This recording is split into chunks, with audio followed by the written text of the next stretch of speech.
Hey everybody, good to be with you again. Hope you are doing well. I really do. It's sunny It outside is. right now. Right now, out And there. Jesus does know. We need that sunshine every once in a while. Yay. Some days more than others, Yay, right? Jesus. Yeah, exactly.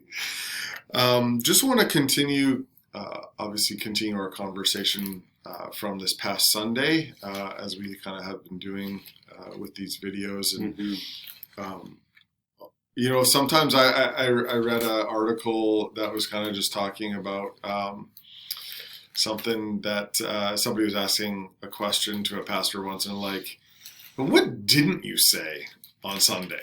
There is a list. Just so you know, there is a list. There are things that I write and then go, maybe that's Kind of like not. the meeting after the meeting. Yeah. This is going to be the sermon after the sermon. Yeah. Ooh, I hope not. But obviously on the Sunday morning, a sermon we build, to make a point, and we drive, we whatever the point that we sense the Lord trying to make, we drive at that. And so there are other things, obviously, always in passages that we could talk about, but they're not there. They're kind of more distracting as in terms of that point. So it's interesting kind of coming in this, but I just, again, even for myself, as I kind of go, what did I evaluate, what did I say? Lord, was that what you wanted me to say? Those kinds of things. And it's just interesting. So if you don't know, we've been going through 1 Corinthians, and we're started recently. Two messages in. And so if you didn't know and you kind of like, oh man, this would be good, I encourage you, go back, watch the last 2 Sundays. Come join us on Sunday morning. Come join us on Sunday morning. You can do that too. I just love this. So Paul says this in verse 10. He starts off, so finish the introduction. He's going to start getting into the first issues. As I appeal to you, dear brothers and sisters.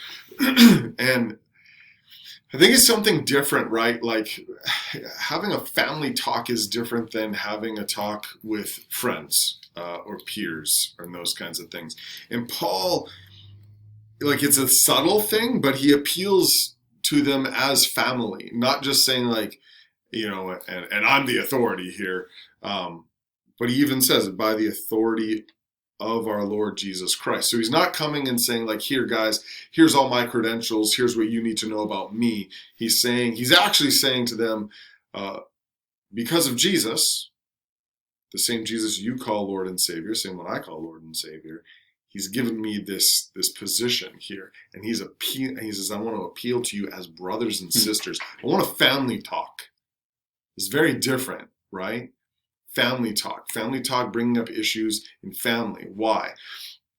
Because I think is that thing of as family, you know what? There are certain things where we need to just maybe we just need to set that aside. Why? Because we're family. Maybe we can't deal with that just yet. Why? No, we're not ready, but we will, but we're going to set that aside. Why? Because we're family. And I don't know about you, but I've grown up knowing lots of extended family, constantly getting together, different things. I've known all of my cousins I've grown up with, and those things, and there are things that separate us. That one family does things different than the other family, but together we are all family. Share the same name. Yeah, we have common ancestry, whatever that is, and so. It's not like, oh, here comes so-and-so, we can't talk about blah, blah, blah. But we actually, rather than feel awkward about that, we're just you know what? We don't need to focus on the things that divide us. How about we focus on the things that bring us together? You rally around the commonality. Absolutely. And so, Paul getting into and we talked about this past Sunday, the divisions, that's the first issue that he starts talking about here. But how we are to read this letter, I believe, is as family, as brothers and sisters. And so he's appealing to us as family. Hey, there shouldn't be divisions among you. There shouldn't be these things that and he gets into it, because you like a teacher better than another teacher, like, really, guys? Like, this is not a thing to be divided over. It's not. There are things. The Bible is clear about those things, and we talked about that on Sunday. But these are things like, come on, you like me better than Peter? Why? You like Apollos? Come on. Well, you won't listen to anybody except for Jesus? Okay, but we're supposed to be family here. And so it's that call, rather than focusing on the things that divide us, the things that are different from us, how about we focus on the things that bring us together? It's good. I really loved how you highlighted on a slide with moving bullet points. Yeah, fancy. You identified 5 foundational core belief pieces that really are crucial to our Christian faith, and those represent the immovables. Mm-hmm. Interestingly, the one other thing, because he talked about it to me all week last week. Dwayne, what are some other things? Yeah. But the only other thing, I had a conversation with one other person after church. We were talking about it, and a lot of good feedback on this, on your word. So if you haven't heard it yet, FOMO, don't miss out, because it's good. It's a now word. It is what separates Christianity, or what sets, or what are the things that if you took it away would cause Christianity to fall apart. Mm-hmm. And actually, and the things you talked about were the Bible being the inerrant, infallible Word of God.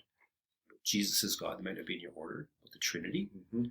I hate tests, and I brought it on myself. Death and resurrection. Death and resurrection. Salvation. Right, which identify the humanity of Christ, but also then Jesus is God, and then salvation is by faith, by grace through faith. Mm-hmm. The only other thing I'd put in there is the word love. Mm-hmm. Because if you take love out of Christianity, you just got another religion. Mm-hmm. And the love of God, and Jesus summed up the whole law, the greatest commandment. Love God with all your heart, soul, mind, and strength, and love your neighbor as yourself. And you go through the book of John, the Gospel, he just highlights the love over of God. And over again. In a sense, it's the bow that on everything. But I think it's like when the plain sense makes sense, seek no other sense. Like I have one of my Bible college kind of profs said that one time, and that's, there are a lot of other things that kind of have become. Jason gave an example from Matt Chandler about kind of close. These are the things these are in the closed fist of Christianity, like not in the punch, as in we hold on to these things. They're not up for debate. No.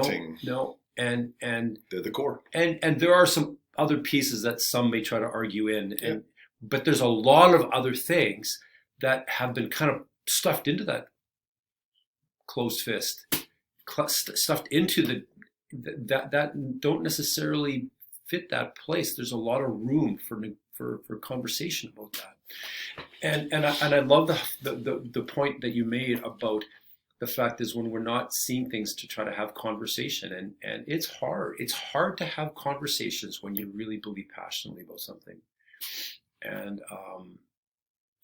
to try to kind of give some consent to the other person's way of thinking.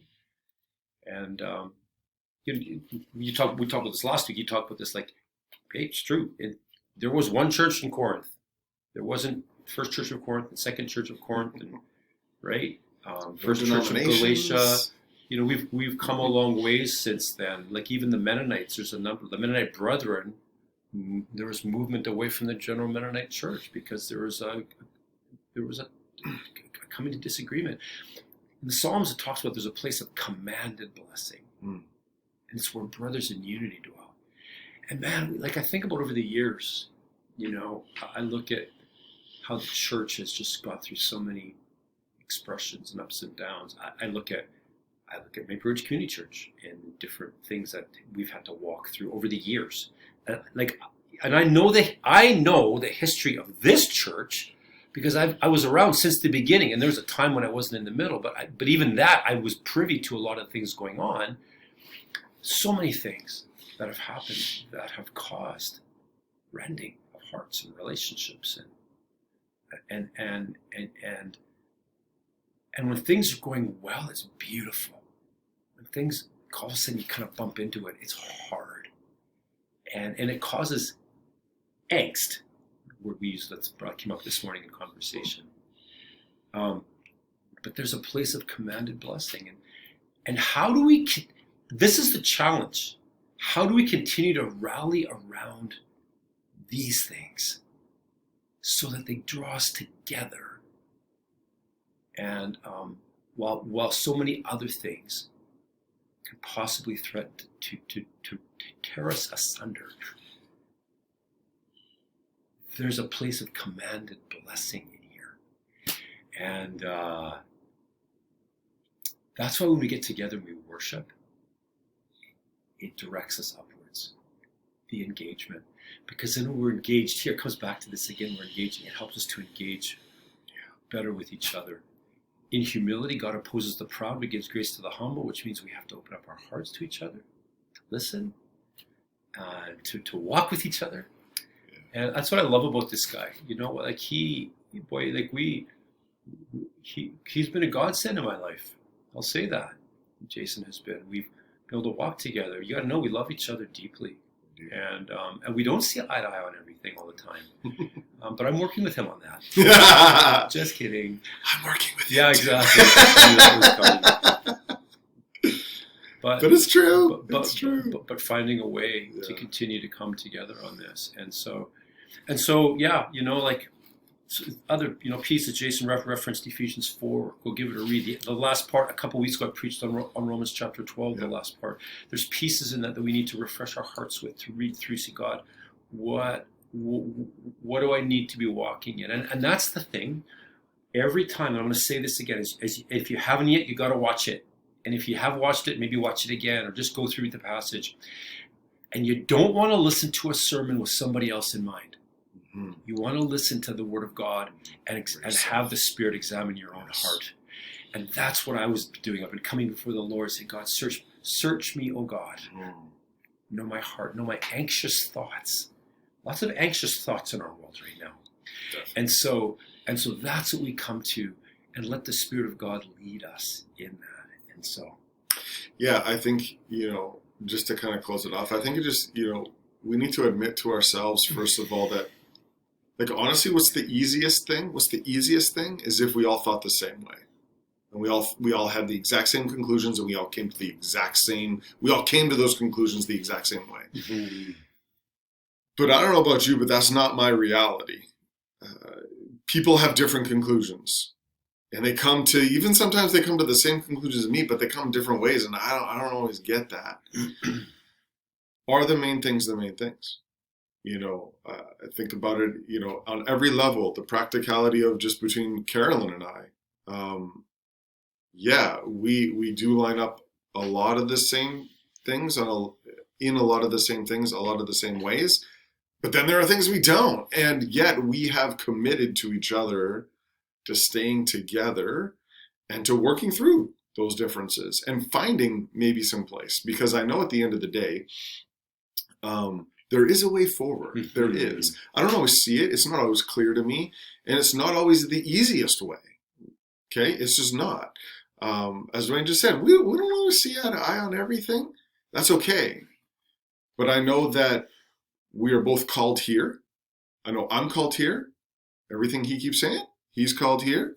So if we're both called here by the authority of our Lord Jesus, not by our own thoughts, wills, but by God's will, then we got to trust that we're supposed to be here together, which means there's something here for us, me and Dwayne, but also for us, and for hopefully it blesses other people.